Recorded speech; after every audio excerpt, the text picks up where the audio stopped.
La prima immagine della campagna Still Life di SUSTAINera rappresenta la R di remanufacturing, cioè la rigenerazione dei componenti. Ho voluto lavorare sul contrasto tra il prima e il dopo per mostrare come i pezzi meccanici usurati possono tornare a brillare invece di essere scartati. Per farlo ho combinato due tecniche visive, il knolling, che dispone gli oggetti in modo ordinato e geometrico, visto dall'alto, e il mirroring, che crea una simmetria speculare tra le parti. Questo doppio approccio, tecnico ma anche artistico, permette di valorizzare visivamente la trasformazione dei componenti, da scarti a elementi rigenerati, ordinati, pronti per una nuova vita. Un messaggio chiaro e potente anche sul piano emozionale.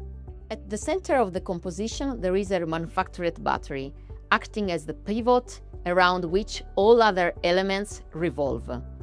By combining the two artistic effects described by Roberto, we wanted to visualize a transformation, a clear before and after.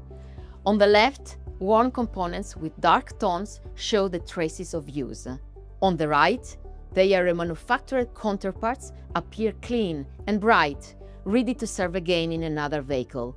This picture is truly a visual choreography that symbolizes transition and renewal, perfectly captured by the payoff: remanufacturing regenerates new life.